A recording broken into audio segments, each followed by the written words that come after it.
If you're new here, take a quick second and hit that subscribe button down below and the notification bell so you are notified when I am posting.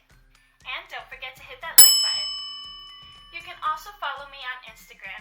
My Instagram information is over here and in the description box below. In today's video, we are going to be learning about Spanish nouns and how to identify masculine nouns and feminine nouns.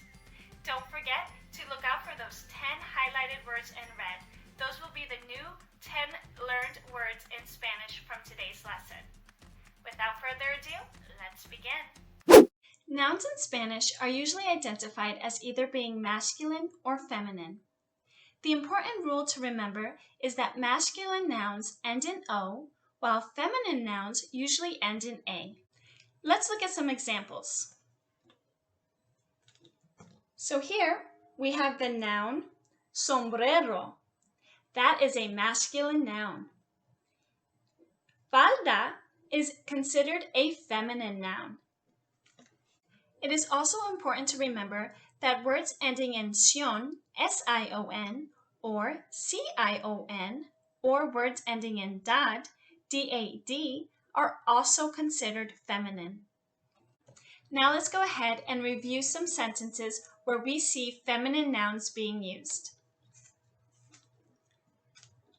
So here is our first sentence. Madrid es una ciudad bonita. We see ciudad ending in D-A-D, which we know the rule. If it ends in D-A-D, it is a feminine noun. Ciudad means city. Here's the second sentence. La civilización maya fue muy avanzada. Here we see the ending C-I-O-N, which is a feminine noun. And civilización means civilization. It's important to note that feminine and masculine terms are considered to be grammatical classifications. Spanish speakers don't consider words like notebook to be male or female. Words that usually refer masculine or feminine terms would be amigo or amiga. Amigo means a friend who is a boy, or amiga, which means a friend who is a girl. Let's look at some sample sentences. Juan es mi amigo y Jessica es una amiga. So we see Juan is a male because we have the O at the end of amigo. Jessica is a female friend, and we know this because of the una, the A in una, and it ends in amiga, which is an A. And our new learned Spanish word, amigo or amiga, means friend. Now let's go ahead and review another rule for Spanish nouns. Because Spanish nouns have gender, the adjectives or the words that describe that noun have to agree with the noun. So here is the rule. The endings will have to change from O to A. Now let's go ahead and look at a sample sentence. Okay, so here we have Lan tiene el pelo negro. So negro means black. His hair is black. Luis lleva una chaqueta negra. So here's where we see that rule from changing O to A. The adjective chaqueta or jacket changes it to negra. Chaqueta means jacket. So like English, Spanish also has definite and indefinite articles. So the definite article would mean the in English. The indefinite articles would mean a or in English. So the definite articles masculine is el, feminine la.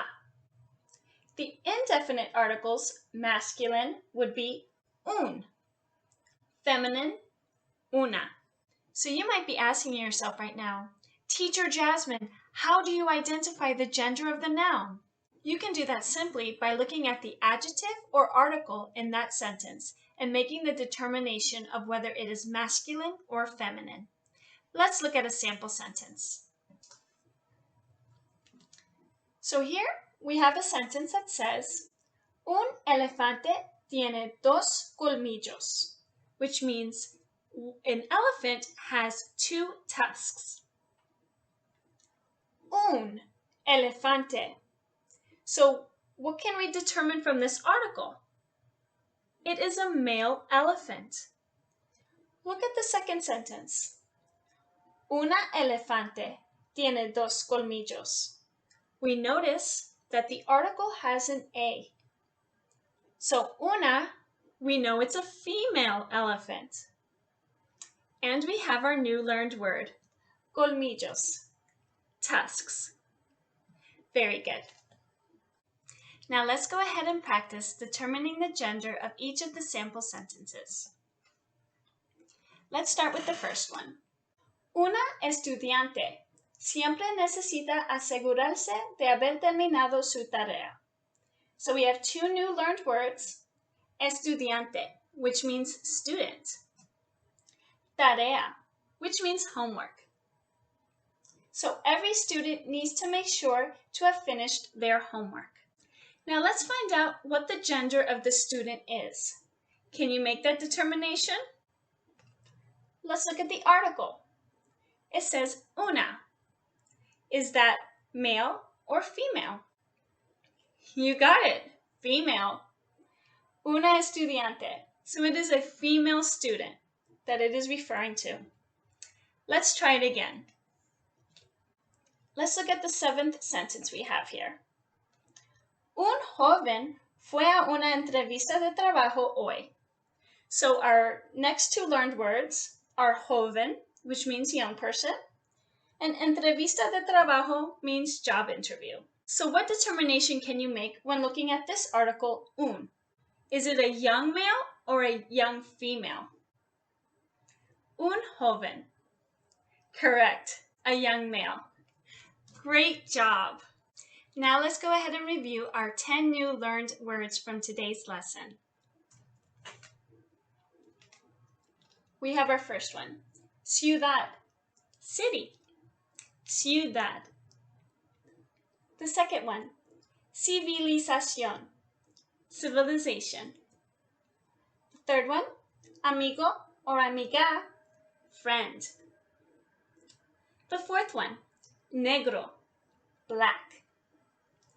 The 5th one, chaqueta, which means jacket. Colmillos, tusks, like tusks on an elephant. The 7th one, estudiante, student. Tarea, homework. Joven, which means young. And finally, the 10th one, entrevista de trabajo, which means job interview. Great job. That's all for today's lesson. If you liked it, don't forget to hit that like button, subscribe if you're new, and I'll see you in the next one.